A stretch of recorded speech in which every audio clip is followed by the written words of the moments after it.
Hi, I'm Diana Giselle Yanez, host of Highly Sensitive Money. I'm a money coach, certified financial planner, and a highly sensitive person who brings money and social justice together. If you're someone who feels deeply, can endlessly think through how one decision affects everything else, or has ever struggled with all the things that traditional financial thinking leaves out, you're in the right place. In this show, I chat with highly sensitive people on how they handle their money, and with money experts on how they cultivate social justice in their work. Questions? Please go to allthecolors.net and schedule a free 30-minute call. And I'm happy to share resources on investment management, money coaching, workshops, or anything else money and social justice related. Join us in this episode as we explore money and sensitivity while honoring that all of our well-being is interconnected. I first discovered Bari Tessler's work way back in 2019 when I was brand new to investment management, and her approach was a revelation. Here was someone bringing heart, spirituality, and the depth of her human needs to money in ways that were completely new to me. Bari is one of the pioneers in the field of financial therapy, and her wisdom comes from integrating somatic practices with practical money work in a way that honors both our numbers and our nervous systems. In this conversation, Bari shares her journey from throwing away bank statements in graduate school to falling in love with bookkeeping and how that became the doorway of her life's work.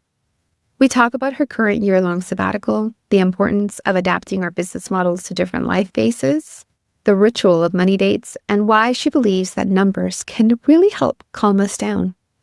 Bari's gentle, embodied approach offers a holistic way forward with money. Welcome, Bari, to Highly Sensitive Money. It is such a treat to have you here today. Thank you so much for having me. And I was sharing with Bari, so I first learned of your work maybe in 2018, 2019. I was brand new to the investment management world. And you were one of the first people that I saw like really bringing our heart and our spirituality and like the depth of our human needs to money in addition to just the financial needs. And I was looking through your book, The Art of Money, which I remember reading, and it felt like I was being given so much hope. So it really feels like a really sweet moment to get to have you on the episode today, especially because I know that you've been taking an intentional sabbatical for the past few months. Yes. Yes to all of that. So that's wonderful to hear. I've been doing this work a long time. So I really just appreciate hearing when people were introduced to the work, how it impacted them, all of that. And yes, I'm in a year-long sabbatical. I'm just starting month 5 after teaching financial therapy and my art of money work for 24 years. Mm-hmm. And before that, for 8 years, I got my master's degree, was steeped in internships and working in the mental health field and hospice and all of that before I started my financial therapy work when I turned 32 in 2001. So I've been doing financial therapy, somatic therapy for 32 years at this point. And then for the last year or two, I've known that it was time to take a sabbatical, and it finally happened in August 2025. So yeah, I'm 4 months, just starting the 5th month of a year-long teaching sabbatical. Mm-hmm. I've been saying no interviews, no teaching for a full year. But when your email came through, I could just feel your energy and it just felt right. So I said yes. And I love that flexibility, right? Because I hear that sometimes we can be rigid about sabbatical looks like this. And yet there's this, we can be permeable too in what we agree to do, what we agree to include or not.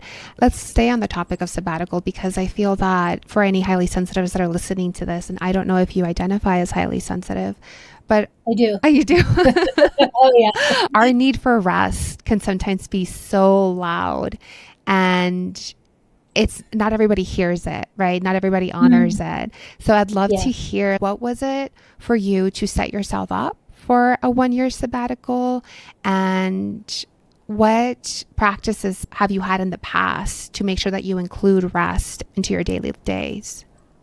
Yeah, so I've been highly sensitive, or known I was highly sensitive, since I was a kid. That's just been an obvious thing. I have really strong emotions. And they're like waves for me that I had to learn how to work with. What even led me to becoming a therapist and becoming a body-based therapist.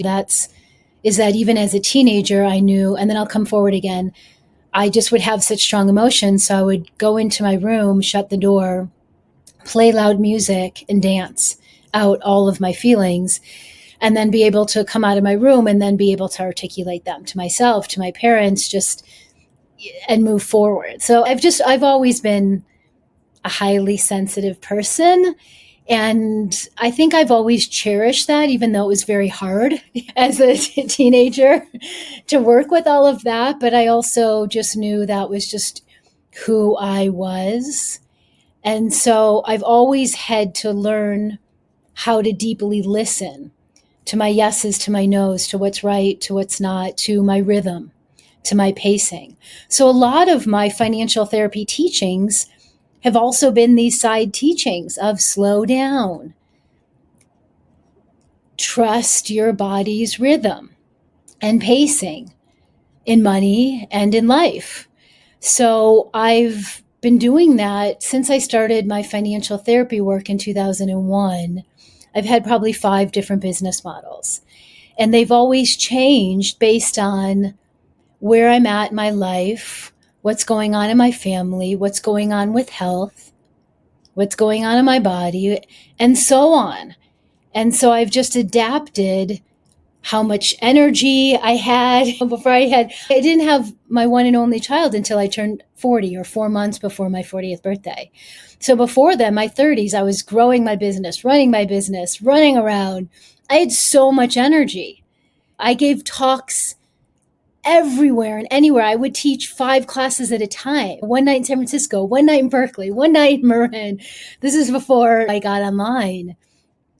I just was running around and loved it until I got pregnant, until I write about this in my book. I had to change my entire business model when I had my son. I thought I would just keep going after I had him. And I had to reevaluate everything because we had a complication in my labor that I write about in my first book. And luckily, gratefully, we both made it through that complication in labor. And then I needed so much rest time. And I also fell in love with being a mom. So I went from working 40, 50 hours because I loved it and had the energy to what can I do in 10 hours a week while I'm recovering? So that was one little piece that happened. My son's 17 now. So that was one big major life transition that happened where I needed to change my business model. And it surprised me because I had a whole team. I had a business partner. I had financial coaches and bookkeeping trainers under my umbrella. I had 2 assistants. And after I gave birth and realized I needed the recovery that I did, I wound up letting go of all of that and going back to a one-woman team. And that goes against everything we're taught. If you're running a business, you are always growing. You always need to be making more money. And I love those years. I've had some really good years where that was the story and that was the situation. But in this moment, I needed to rest, to recover, to be a mom full time. And I could not run my business the way I did. And so daily I had to say, I'm in a transition. I'm in a transition. And we had to really reduce expenses, although babies bring expenses, bring more costs. And we had to work with that for a while. And I needed basically rest for almost 2 years. And then at the 2-year, 3-year mark, then I was like, oh, we're sleeping. I have energy. I'm ready to do a year-long program now. And that launched a whole new business model, which was one of my favorite business models, where I taught the art of money over a year-long money school for 8 years. And I love the rhythm and pacing. And I love the business model of it because it was incredibly lucrative, because we would get 300 to 500 students each year, and people were either paying monthly or paying in full. So I'll pause there for that. But that was that moment. We can maybe come back to it. But here I am 17 years later and have had a few different business models along the way. And sometimes business models shift because of internal things like getting pregnant, like having a baby, things like that. They also can shift because the economy shifts, or we go into a COVID, we go into a pandemic. There are external things that we can't plan for, we don't plan for. Life happens. And that required a lot of people to transition and pivot and change their business models. If they had a live Pilates studio, then all of a sudden they couldn't do that anymore. They had to change. Or I have a dear friend that was a photographer for years and did work with all the women who run online businesses. And during the pandemic, she couldn't travel. She couldn't do that. So she shifted to an online program teaching and she loves it. So I'll come more current to the question you asked me, which is, how did you plan for the sabbatical and what's going on? And I think I was getting the intuition about 2 years ago that I'm just on the other side of menopause. So here's another thing. This is another very personal internal health thing that all women go through. And it's different for all of us, the joys of and the challenges of menopause. But I'm finally on the other side of it, which I'm so grateful for. And I'm turning 57 in January. And I felt as though something big on the horizon was shifting and was calling to me saying, you need time to slow down even more. Because in different health, like postpartum, menopause, I did a lot of work from my bed, meaning like I just sit in my bed with my computer, work online, write newsletters, happily in my bed with my kitties. But this felt different. I felt it was time for me to step away from teaching, from holding space for community, for groups. I, since day one, have loved sharing my financial therapy work in groups. I've always felt not only was it the most accessible because it was lower price compared to private therapy or private coaching, but the moment you step into a group, even when I used to do small 10-person groups, you unshame. You start to unshame money stories. I'm the only one with this issue. I'm the only one with money stuff. As soon as you step into a group and you're brave or someone else is brave to start sharing their money story or parts of it, what they do well, what are their challenges, how they've worked through hard money riddles that we all go through in life. As soon as people start talking about their money stories, money emotions, what's going on, the good, the bad, the hard, the beautiful, we learn more about ourselves. We start unshaming. We feel we're not alone. We realize no matter what background or class or ethnicity, obviously these all influence our money stories and experiences. And again, no matter what background we come from, we all have the beauty and we all have the challenge around our money relationship. So I've loved to teach in groups from day one.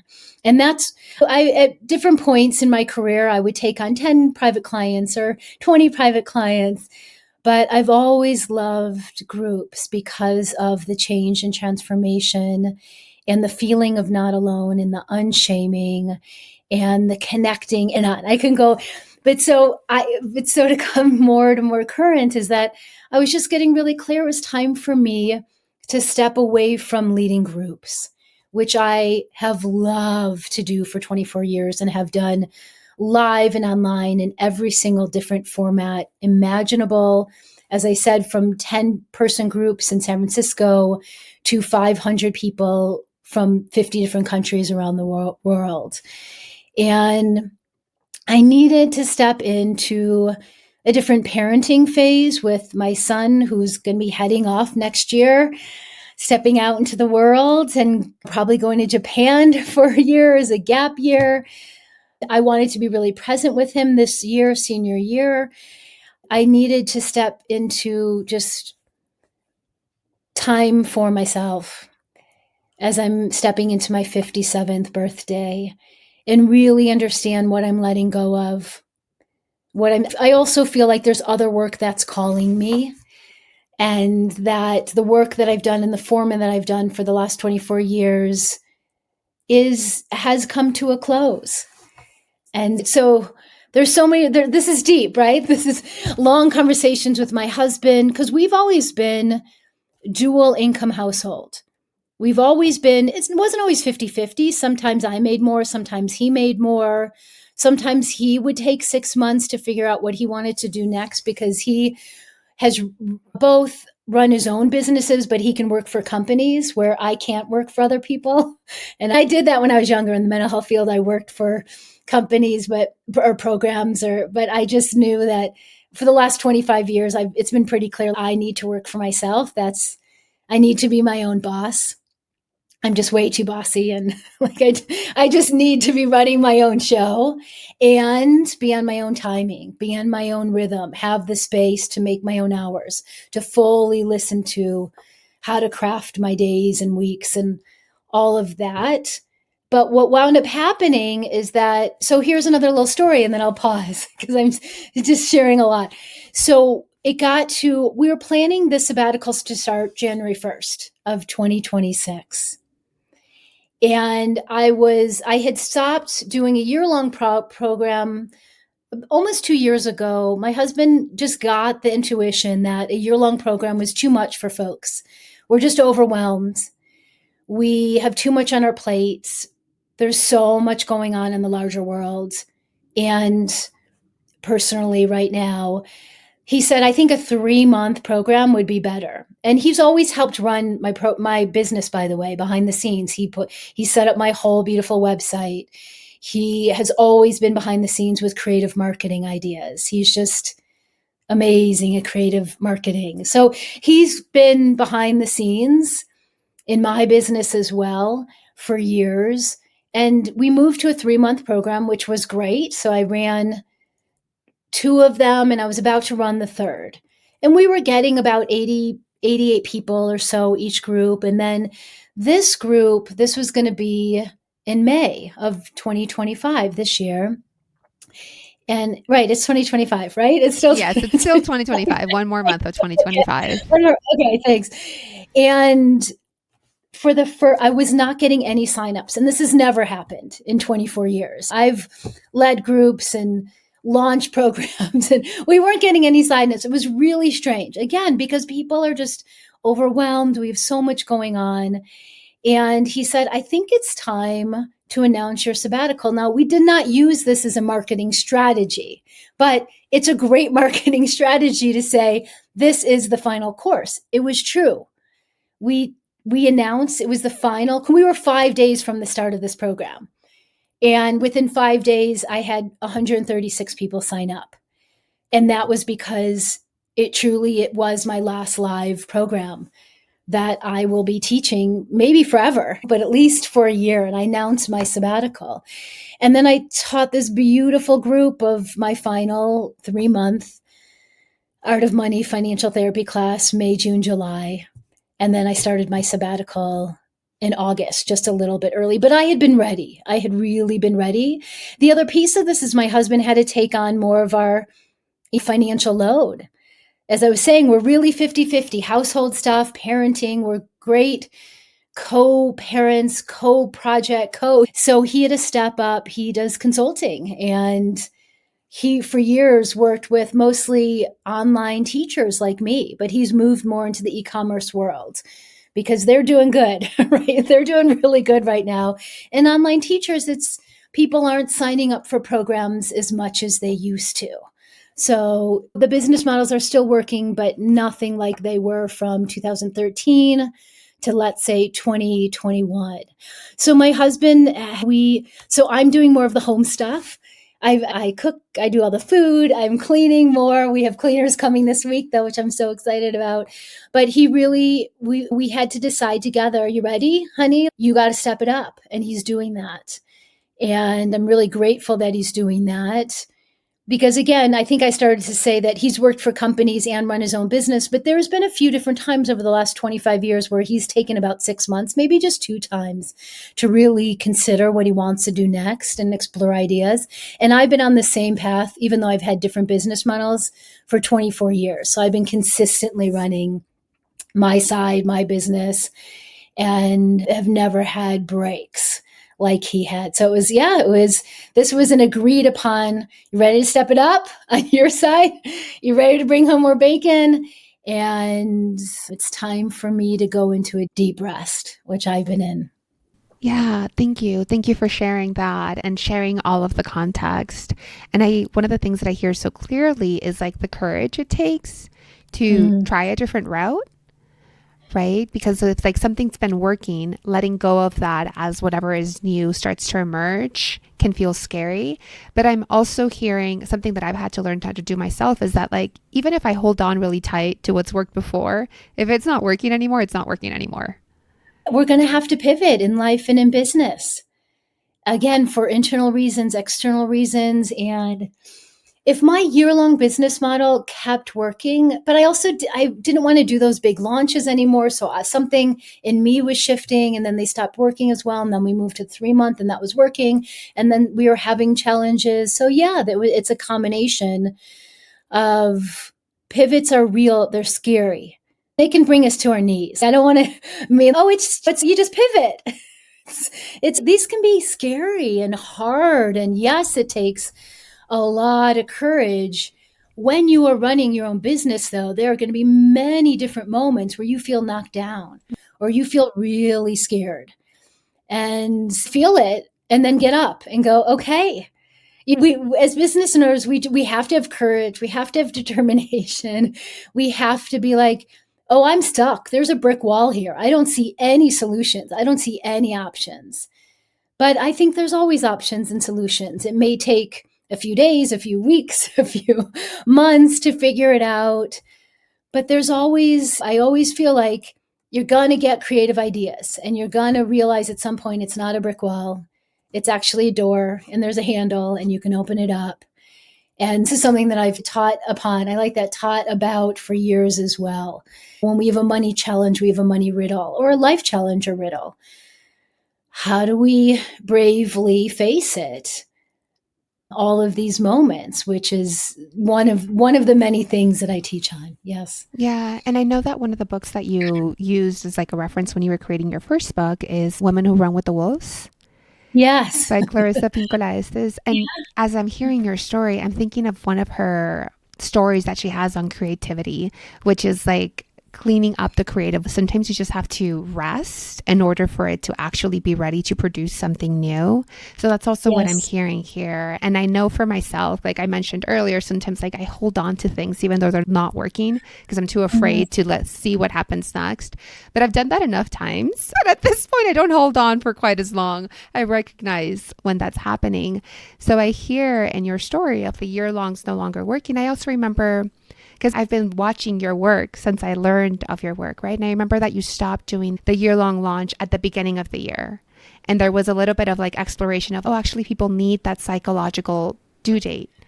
Yeah, there's a few things. One, women who run with the wolves, right? It's just I come back to it every decade, read it again, hear the stories in a different way.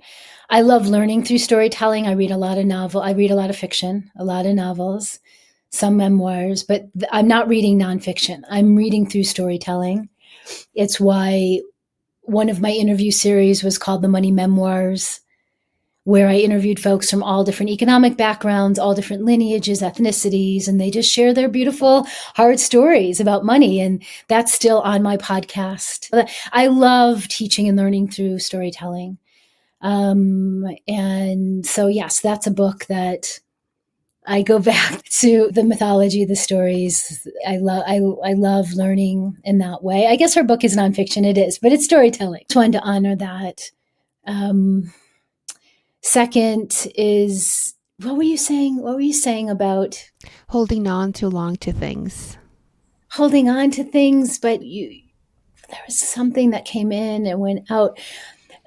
Here's the other thing is that you're working with, I didn't want to launch anymore because it's challenging. It's a huge push. When it works, it's wonderful. And even when it works, it's still hard. Like you still for weeks are, us launches were always like, had this, we could chart it out. We would get a lot at the beginning and then they would trickle in over the next week or 2 weeks during the launch. And then we could get 100 people on the final day. So then it gets into buying psychology, which I have a love-hate relationship with, meaning I want people just to sign up on the early end so I can calm down, I can know, but I also just have to trust like people, this is the thing, a lot of people sign up at the last minute, again, which I love and hate. I don't love that we feel this fear that we're going to miss out. So then you get an email and you're like, I'm going to miss out, so I have to sign up. But you have to do all these kind of, I don't want to call them tricks, but you have to use marketing strategies. Right. You have to work with buyer psychology. Yes. You do. And that's the part that I've always brought my husband in because he's more neutral about it. It's just the way it is. And for me, as a trained therapist, first and foremost, who then had to learn about business and how to run a business and be successful. And there are just things that are challenging for me about running a business. My husband says, you hate marketing. I'm like, no, I don't hate it. I have my moments where a few years ago, I was going to hire someone to get me interviews. And it was really expensive. And I thought, this is so silly. I just put up a picture of myself on Instagram and it had some words of who wants to interview me on all things financial therapy. And I got 25 interviews on that one little post. And I thought, that was marketing. That was an enjoyable, creative way to do marketing. And I got 25 interviews out of it. And I've always loved interviews. So I think there are parts of running a business that I just absolutely love and parts that I don't. And so again, even in running the business, there are many moments where you have to find your rest time so that you can come back and go, all right, where's my creative energy again? All right, what are the parts of marketing and sales that I really enjoy? Because there are parts. I love when people sign up and I get to write down their name on my spreadsheet. I, for years, would still write down every person's name and take a moment. But even with 500 students, person, and so there are parts where I would welcome them in, and I love that. But marketing and sales are hard too. Yeah. And some of the trends that I've seen, and I don't have any numbers to back it up, but I did interview someone earlier, Val Nelson, who's a career coach for highly sensitives. And she said that self-employment is often a very good match for us. And you mentioned this earlier, right? Like not being able to work for someone else just because of like our own tempo, our own intuition. And on the other side of that, marketing is also not something that highly sensitives love, right? Because there's so much media that needs to be created. There's so much content that needs to be, at least for me, all of that content, like constantly having to put things out can feel really draining, and not being sure that there's anyone in the room listening can sometimes feel exhausting. So I hear both sides of it. And we have to be visible, and that can be hard for us and beautiful for us as highly sensitive people. Again, for me, it's always, I won't put out a newsletter until I'm feeling it. Where other people, for a while, I would always try to schedule them out. And then I just wasn't feeling that theme that day. And so I didn't want to send it out. So highly sensitive, always checking into how does it feel? What are the sensations in my body? What's going on? And then as a somatic therapist, like I went to somatic therapy because it was both so hard for me to get into my body because I'm so sensitive. At the same time, it's essential for me to listen to my body and listen to emotions and sensations and what's going on and live my life through them. At other times, I also have to go, that's just a big emotion I'm having. I'm going to watch it, the wave, or watch it. Like, I'm not going to take it so seriously. I don't even know if you know the Enneagram at all. I do, but highly somewhat. sensitive, Enneagram 4, right? So double whammy. How many highly sensitives are Enneagram 4? I'm sure they're throughout the whole Enneagram. But so that's another piece, is that we have to be really aware of what kind of visibility feels good and when. I don't always want to be on video. I just don't, right? So I have to prepare. Today I had to do a little shower, put on lipstick, just get myself ready. We're going to do video. It's okay. Let's do it.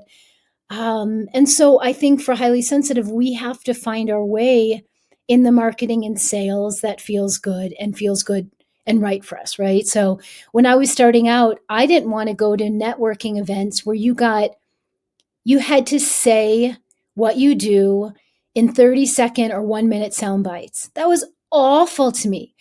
But what I loved was giving hour-long talks so I could explain and share my entire methodology. I would do free talks at yoga studios or health food stores or any woman's business group possible. Or I would rent out a yoga studio and charge $25 for a talk and get 50 people sometimes, 10 people sometimes. But that was how I grew my lists at the beginning. It was, what do I want to do? What I don't want to do. And it's the same thing with media. I tried to do TV at the beginning and I hated it. And so I said, that's okay. You don't have to do all the things. You get to pick and choose the ones that feel good and right for your system, for your body. And again, different life phases that you're in. And I'm always reevaluating all of that. Yes, and I hear that so clearly. I hear that redefining success, depending on where it is that your life is, what it is that you need. Yes, redefining success, redefining money success, redefining life success. So here's one of the equations that I'm always checking in with: money, in no particular order: money, time, energy, family, and health. Money, time, energy, family, and health. So every year, what phase of life am I in? What's age? What's my family constellation? How old is my son right now? What's going on with my husband? How many animals do we have? At this point, we have 3 cats, 1 dog. We've had 5 cats. So just what's happening there? What's going on? And I'm always asking, yeah, what can I do? What do I want to do? Right. And so I'm always redefining what a successful year is. So I'll tell a little story. My 3rd year in business, I think it was, I took a class with Christopher Peck. Christopher Peck. It was a green business class. I Yes, go definitely ahead. know Christopher Peck. He's the compliance officer at Natural Investments where I work. Yes, and as this story it popped in my mind, I totally forgot the whole connection for a second. So this is great.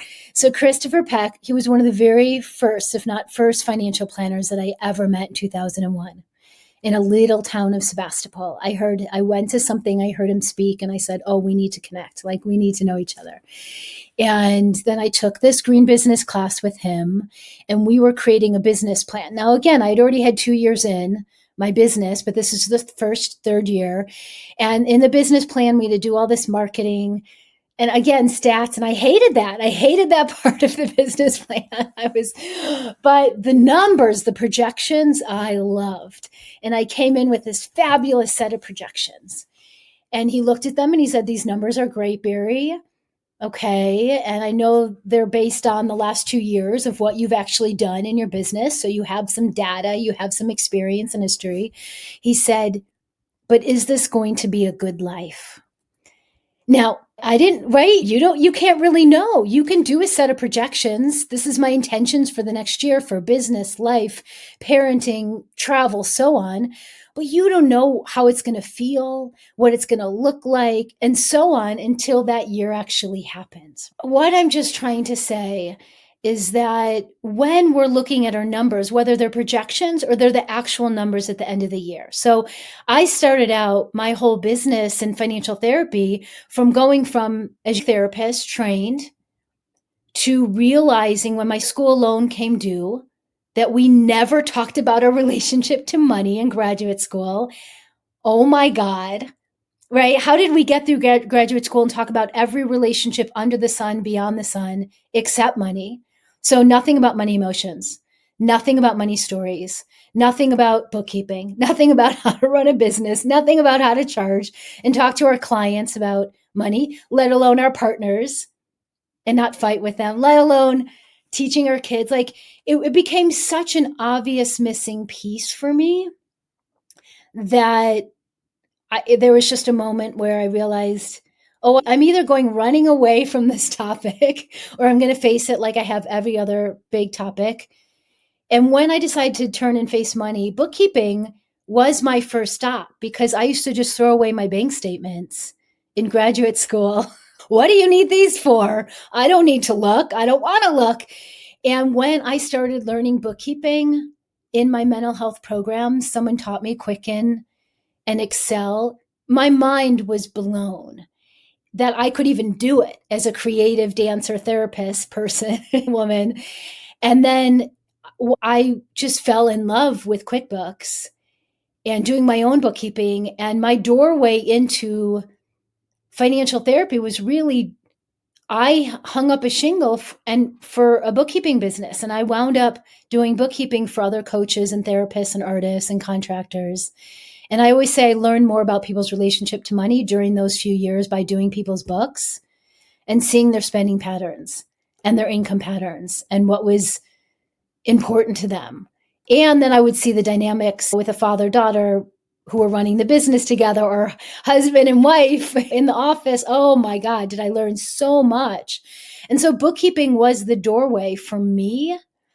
And so it calmed me down so much. It got me to see, all right, I'm low in my account, but this is just the facts. This is what it is. What do I need to do to increase income right now? What creative ideas can I come up with right now?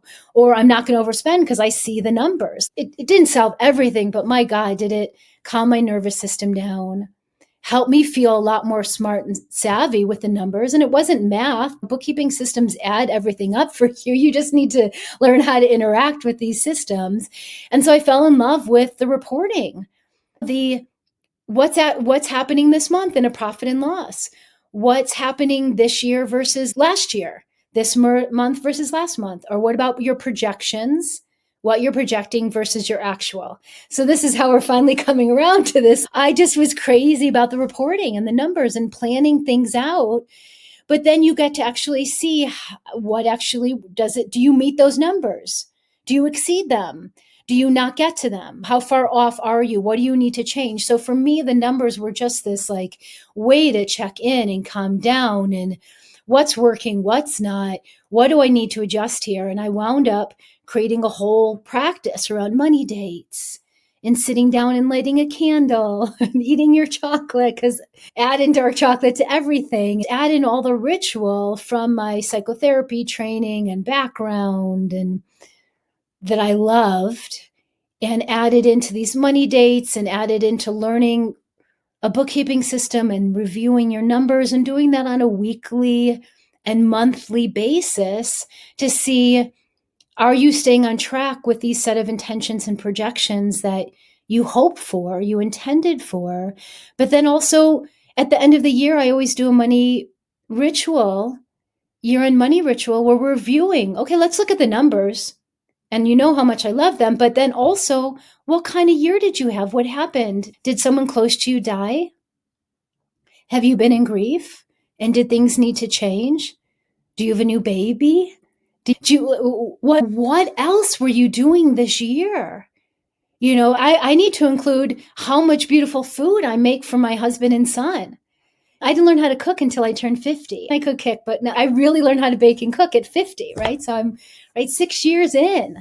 I need that. I need, like, so at the end of the year when I'm doing my review, it's what else was I doing or how was the parenting this year? Wow, there was, you would think it's hard, it's easier at 17, but no, there's also some harder things or ways that you have to be more present for your teenager and son. Where did you get to travel? Or just there's all these other things that you don't see in the numbers as that are equally as important of, did you meet your goals or did you exceed your goals? Did you make more money this year than last year? And did you get to give more?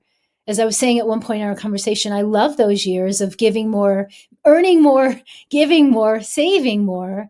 And then we're going to have other years where there's a dip, there's an ebb, and it goes in the other direction. And that's life. You get a curveball that's so big that you're just hoping you're living within your means. You're just like making it, right? And other times where I've gone to a 0% credit card over the last 25 years at different points in my business to get me through that huge transition, and to trust that I will get through this huge transition, and then we'll make it into another year where we're earning more and we're saving more and we're giving more. But that's not every single year of a life or of a business from my experience. Yeah. Yes, I'm hearing those dips and flows. And I want to come back to something you said at the beginning when you were sharing about like becoming introduced to bookkeeping and what an Yeah. identity shift that was for you as a creative, a dancer, and just the plotting of like how we can integrate money into our life, no matter what kind of life we have. Like money is an integral part of how we move in the world and the society that we're currently set up. And your encouragement of people to like to face the numbers, right? Just look at the numbers, see where they are, not as an indictment of you're doing well, you're doing badly. It's just, let's just check in. Let's just look at the mirror. I think of during the pandemic, I feel like all I wore was like sweatpants. And then I would put on jeans and be like, okay, let's see. Like the jeans are giving me very clear feedback on And what's happening to my body. yeah, I'm needing to eat a little bit more during this life phase. Yes, where I am. Yes. Yes.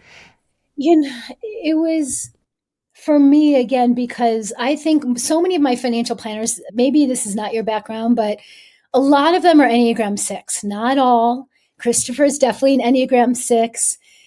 Financial planners it's innate to them. They're natural at planning, thinking about the future, planning things out, also planning out the worst case scenario, like the doomsday. So I need to really think about all of this, but they're not natural planners.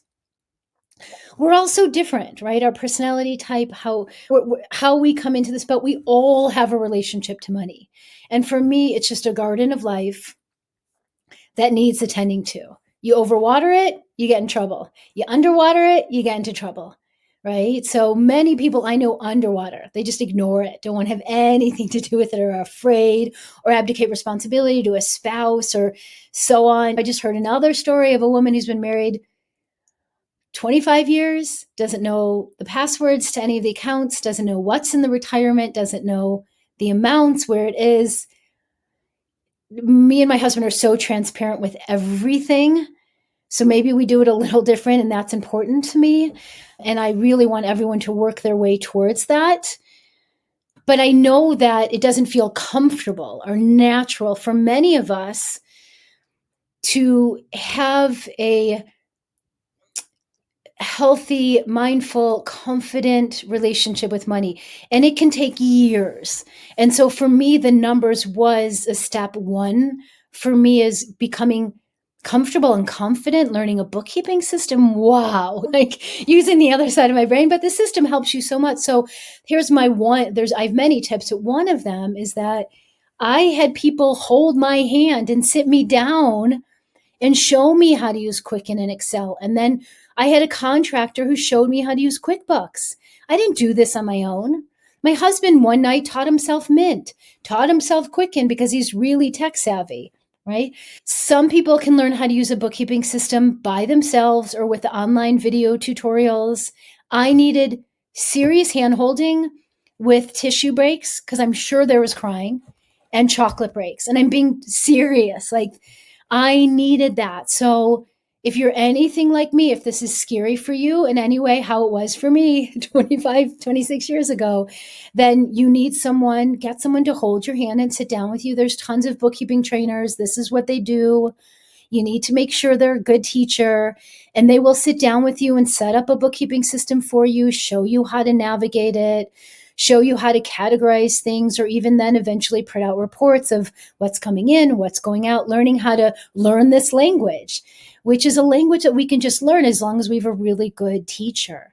And from there, that's a huge step, but that's just one of the steps. Then it's, how do you get comfortable having a money date where you are sitting down and checking in with your body? What am I feeling? What am I noticing?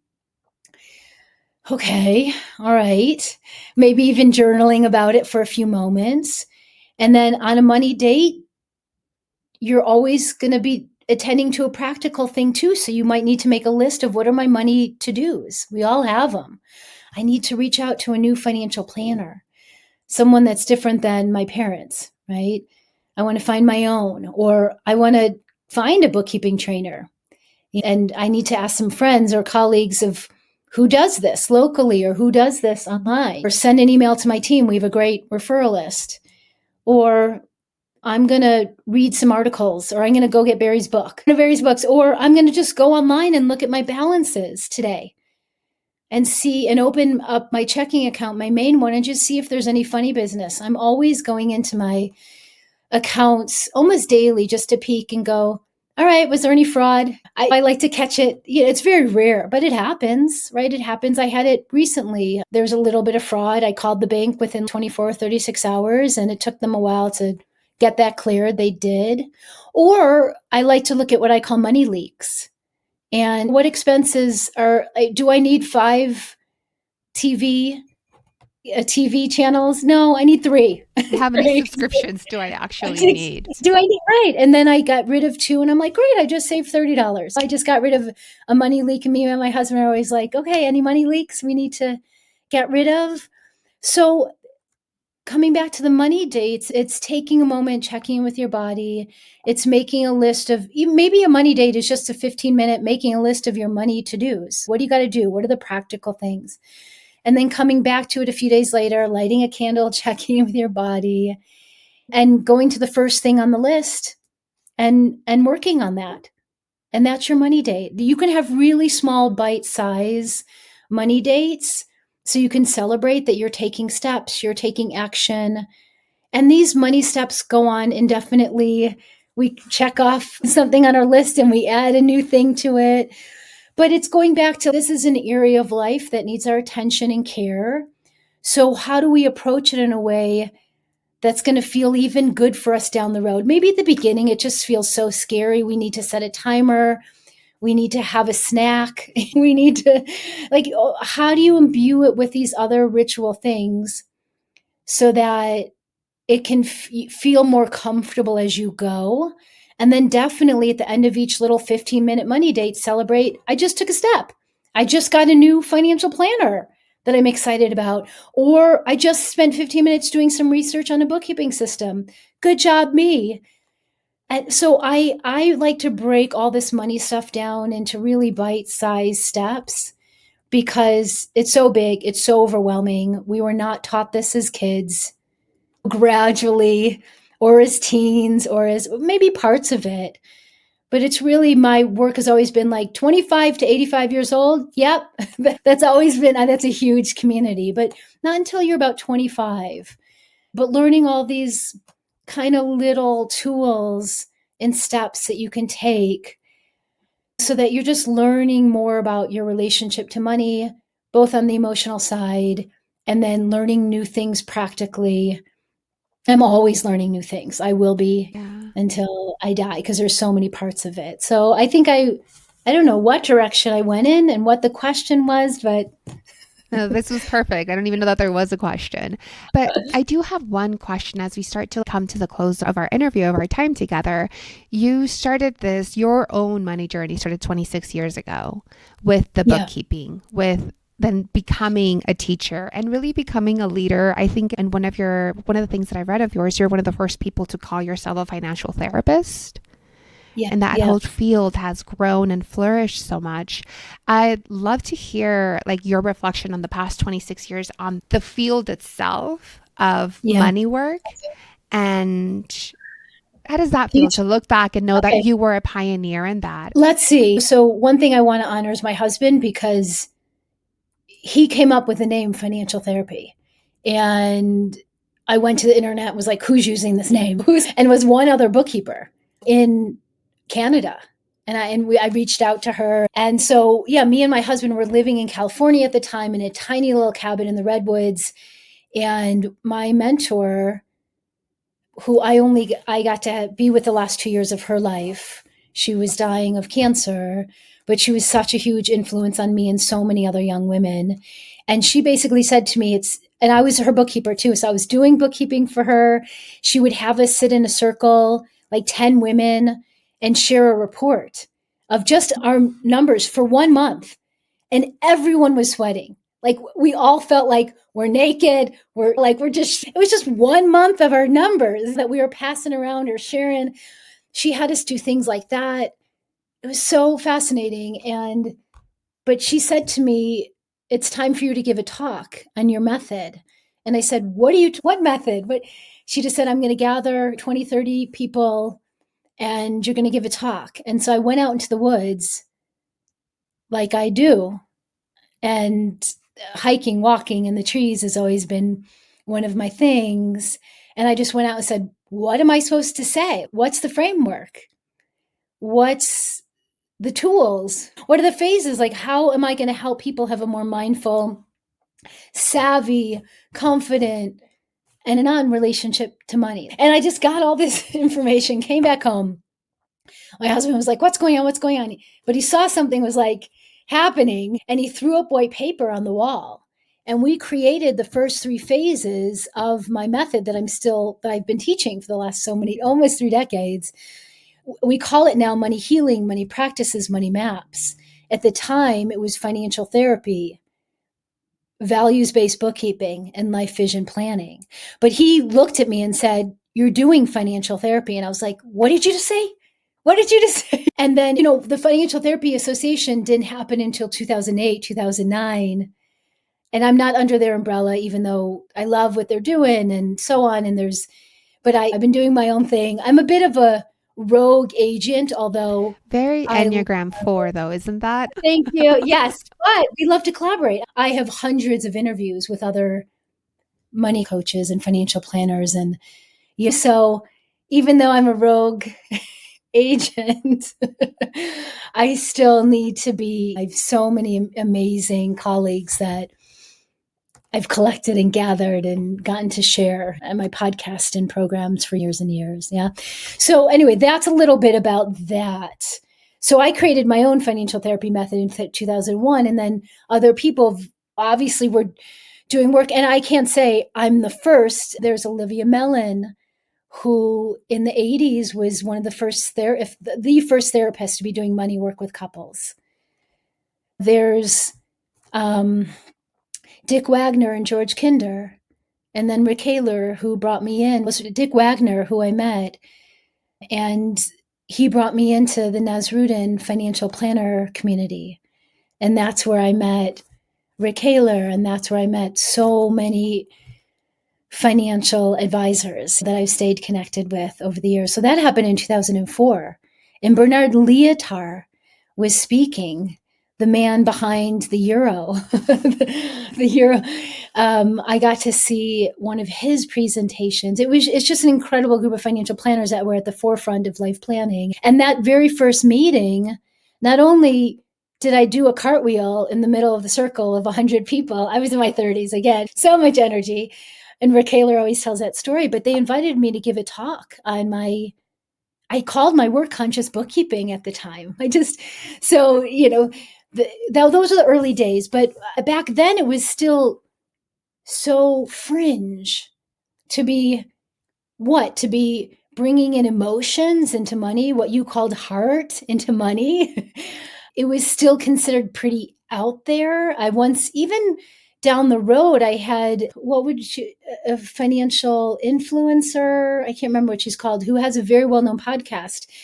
When I talked about doing a body check-in, I think she said, you're so woo-woo or out there. And I was like, really? Because I'm a therapist talking about money emotions, which are the same set of emotions that come up in every other area of life, and they come up around money too.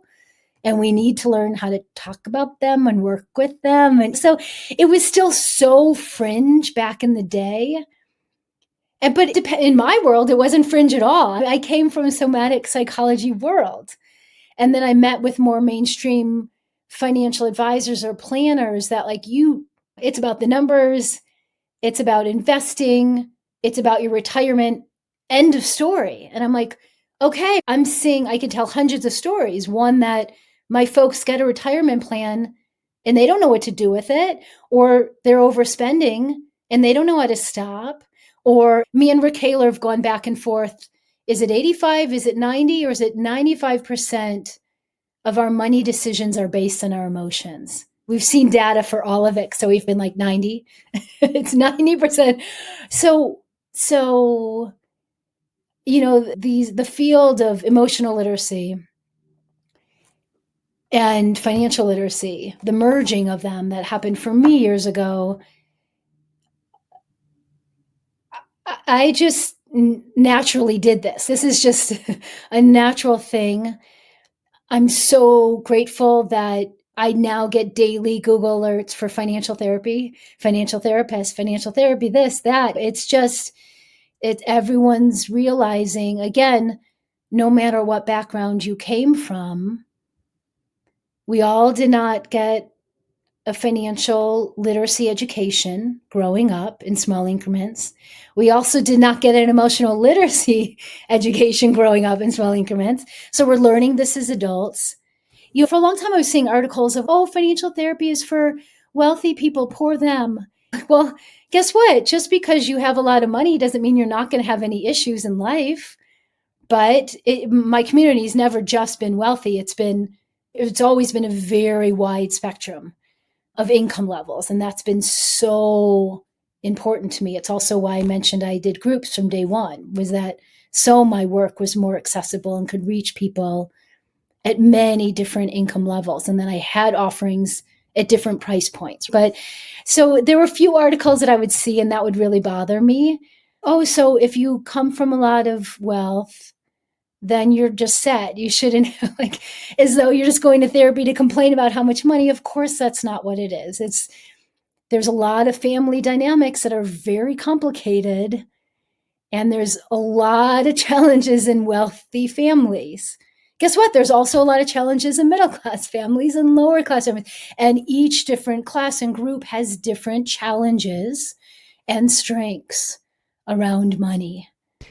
We And all have it. Yeah, go ahead. and money can be such a like fertile place for a lot of shadow work. A lot of the things that we don't like, we just shove it into the money area. And I love that you've mentioned Rick Kaler, who's also like one of the people that I really admire, whose work is really dear to me. And I'll make sure to link some of the interviews that you've had with them into this Great. for listeners to learn more about his work and how you two have worked together. Yeah. Yeah, money really surprised me that it became the doorway into understanding myself better, my own relationship to my value, worth, my own relationship to work in the world, my own relationship to my partner. I can go on and on. I'm doing the same work around money that I used to do around intimacy. My topics I thought would be relationships, intimacy, sexuality, food, grief, and death. Those were my topics in my 20s. Now, I get to those same topics through the doorway of money. I do. I really do. So, I I believe mean, you. meaning your relationship to money is just a mirror for all of that. But so it's about money and it's not about money. That was a surprising chapter in my first book. It's about money because again, we didn't get a financial literacy education growing up. So there are things we need to learn, right? Fact. It's not about money because there's all these deeper themes that come up around value, around power, around responsibility, that power dynamics. Will someone just save me? I mean, there's so our relationship to value and worth, enoughness. Like goes on and on. I named some of them there's a whole chapter on it's never just about the money. And that really surprised me. So it is very deep work, and money, yes, can be a doorway into all of these other deeper themes as well. So one of the questions that I love to have people share for context, it was, what was the financial background of your childhood? And how do you see it affect the work that you have done for the past 26 years? Yeah, each of these questions are so huge. You can tell that I can talk forever. Let's see, in a nutshell, grew up in a middle class family in Chicago. My parents both managed some real estate and then wound up starting the very first gay bars in Chicago with my uncles who aren't with us. And then I got to bartend in these gay bars and when I was in my 20s. And so my family was small business entrepreneurs. So you're seeing a little bit of where I get my way from. I have my own set of challenges and strengths from that. One of them was that my father and I were very similar, and we had a lot of challenges. With my father could be really intense. He's not with us. My father actually passed away the week my book in June 2016 came out. So he passed away that week. And he's in my book at the end. I tell stories about him, challenges, and this, and the beauty as well. But my father was intense, and he had me working at 15. Like, he sent me out one weekend and he just said, come back with 3 to 5 jobs that you've applied to. And I was terrified. I was like, I don't know how to apply to a jobs. I don't know what I want to do. I don't know how. I was just terrified, but I did it. I was like, I just had to step. So I both hated it and also was like, I don't know how to do this, and I just have to do it. So I went out and got jobs from 15, 16, 17, worked a little bit in college. That was very important to him, was just like making sure I could do what I wanted without money, but I had to work. I had to work. That was really important to him. I wasn't working in anything I loved. It was just jobs to make money. But I did work in clothing stores, and I always loved clothes. But there was also just a lot of challenges in that as well. My father would, have a lot of conditions or strings attached that he wouldn't know how to clarify, because he didn't learn how to have clear money conversations from his parents. So there were just things where he would make me, like, every week in college, print out my checkbook, the manual checkbooks registers that you're too young for that. But there was manual checkbook registers, and I would go to Kinko's. Again, there's still Kinko's or whatever it was back in the day. I think so. A copy of that, but there was no, okay, now this is your budget, this is your limit, this is what you can spend or can't spend. So there was no teachings around it. Now, again, that's fine. He wanted to see what I was spending. That's fine. I have many stories, which I won't get into this moment. But so there was just like, there was a lot of strings attached with him. And then one day he would just decide to not send me money. And I'll tell one more story, because it's a very privileged story. I was in Europe my junior year that he paid for. I got to go to Italy for a semester. Friends were going away every weekend to different parts of Europe on trains. And I remember calling him on a payphone. Again, this is right. I called him on a payphone from the place I was staying in Italy. And I said, oh, we just came back from wherever it was. And my dad was furious. But again, he never laid out, like, this is how much money you have. This is what you can do, what you can't do. These are my expectations. So I went away for a weekend. And because I did that, he decided to stop sending me money. So he didn't send me money for a month. And I don't speak the language. I don't have a job. I remember going to get this one amazing Italian sandwich every day, because that's what I could afford, and that was it. And so again, like, there was a lot of privilege and generosity on the one hand. The other hand is, I'm just going to pull the rug from underneath you at any moment, and you may not know. And so I didn't know what the rules were, what the expectations were. So all of that kind of led me to, I need to make my own money, not just from my 15, 16, 17-year-old jobs, but I need to make my own money. I need to be different than my dad. I need to run my business different than how he does. I need to do things differently, but I am not going to rely on anyone, especially a man, for money. So that was something that got, like, a fire that got lit in me. And I'm not going to rely on a man. I'm not going to get married, all these things. So I did get married at 35, and I did, but I needed an equal partner where we had to learn about money together and create a life together. We were definitely hippies when we first met, and so I had to learn how to kind of merge with someone else and do that, because I was so independent and did not want to rely on anyone, especially a man. So that was a money story that both gave me some strength, but it had its own set of challenges too in it, because I was so dead set on. I remember when I was like, I'm done taking money from you. I'm done. And when I said that to my parents, and that was a great thing. And then I wound up starting my businesses soon after. And then years later, I showed my dad some of my profit and loss reports to go back to that. I was like, Dad, what do you think? And he said, I think you're doing great, but I think you need to stop shopping in Whole Foods and then you'd be doing even better, you know? So, but I got to a place where I felt comfortable saying, hey, Dad, I'm ready to have these conversations with you. And you did run businesses and you have so many strengths there. So that's a little bit about childhood. Yeah. And I hear like the lack of clear rules and Yeah. now how you help people create their own rules, create Yes. their own guidelines. And also, like in your sabbatical, it sounds like you are relying on a man for income, right? So, Look at you. I love it. I love it. Great insight. Yes, and yes, yes. Like what my business has brought in has really helped us for retirement and future. And I've been able to squirrel away and tuck away from my side for years. My programs, even leading up to the sabbatical, brought in a nice chunk to pay for taxes and other things. I am still bringing in some, and we will with a financial therapy press next year.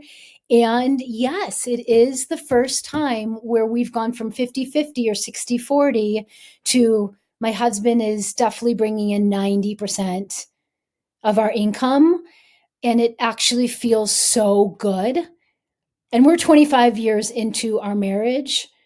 And we've been very competitive in a loving way. I'm making more, like in a loving way over the years. Yeah, no, this is something that I'm actually really settling into and grateful to. And we're totally transparent with our son, our teenager too, talking about guidelines and rules and what we expect and having money conversations and letting him help decide things. You know, he came to us 2 years ago and said, let's stop shopping at Whole Foods. There it is again. Let's go to Trader Joe's. And I said, because we'll save money. I said, let's do a combination. We wound up doing a combination, but he gets to have his own say as well, which is very different than my experience with my parents, again, because they didn't have clear money teachings passed down. And so that is something that not only do I want to be teaching or have been teaching the community, but we've wanted to do different with our son. We've wanted to be really open and honest about income and expenses and letting him have a big say as well. And he's just about to he's been running his own like online little selling clothes, vintage or secondhand clothes, but he's going to get his first real job the second semester of his senior year. Yeah. hey, all right. Yes. Congratulations on that. I'm like, he's going to go and start his own money journey, but he's also had a very transparent money journey with you and your husband. Thank you for Yes. sharing this. Yes. And you mentioned that there may be other work that's calling you. I wonder if you're willing to share any of that, or does that still feel very much like in the works? I love this question. Twofold. One is that I'm not completely retiring or abandoning my financial therapy work. It's going to have a new form. So I am creating a financial therapy press. And so you're the first one to hear it.